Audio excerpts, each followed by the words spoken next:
For this dish, we're going to have peas 3 different ways. We'll have peas that are just blanched off. We'll also have a little bit of pea puree. And we also have some pea ravioli.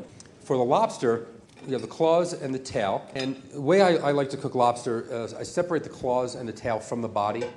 Then we wrap the lobster in plastic wrap, and then we put it into boiling water. To shell this, after it's cooked, just press down on the side, and then just take it and just peel the shell right off. For the claw, just pull off these guys, and you can sort of get some meat out of there too, but for now I'm not going to bother. Pull this claw off. I know it kind of looks nice when you have both knuckles there, but this bottom knuckle is really salty and not very flavorful, so we just get rid of it. And then simply take your knife and just hit it. Once it's in there, then flip it. And then, okay. There you go. There we go. And then pull that guy out. Okay? So we have the claw. Have a little oil, and again, don't use extra virgin olive oil for this. It's just a waste of good olive oil. The other thing I like to do when I cook lobsters is a little spice mix that I like to make. And it's very simple. We have our spice grinder. So we have some cardamom, a little mustard seed. We have some red peppercorns, some fennel seed, coriander seed, and a little bit of cayenne pepper. And then we'll put a couple turns of black pepper in there as well. And then we'll just kind of... So we have our lobster, we have our spices. Just want to dry the lobster off a little bit, coat it with spice, and then add it to the pan. Again, you notice this isn't high heat. If you use high heat for this, the lobster would actually toughen up as soon as it hit the heat. Now we're going to add some butter to this, a little bit of butter. We're going to add some fresh bay leaf, and you notice again how the butter is just bubbling nicely. It's not burning up, and so you want to take that and baste our lobster with that. And just base some of those flavors in. So now that it's cooking, it's seared up a little bit. I'm going to put it in the oven for a short time. It's a 400-degree oven. It's going to sit in there for just a little bit. And while that's in there, I'm going to start the sauce. So we have the reduction of the lobster stock.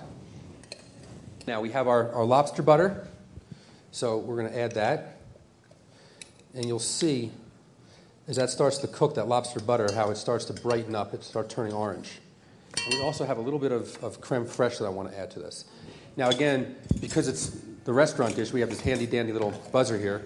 So you don't have to sit there and whisk it with a whisk. You just kind of do this. Makes it look easy. Oh, yeah. I have the fresh ravioli, and I'm going to drop them into the boiling salted water. And you notice I just put the peas right on top because we'll let those cook with the ravioli. It's fresh pasta. It's going to take about 3 or 4 minutes to cook. Separately over here, I took a little bit of the pasta water and let it simmer, and we'll add a little bit of butter to that. And you'll see that this will start to emulsify, so it's not going to turn into a greasy butter and then sauce. And that happens because there's enough water, there's enough liquid in there to hold the emulsion. And so just let that sort of heat up. Once these are cooked, out they come. I have lobster burning in the oven. Nah, that's fine. That's fine. Look at that. Looks great. Yeah, that's fine. Smells great. First, a little bit of the pea puree. And then we have some of our ravioli. Just two's enough. And some of the peas. Lobster. Lobster just pat dry, just get some of the oil off it. And so you see, also this sauce is not that thick.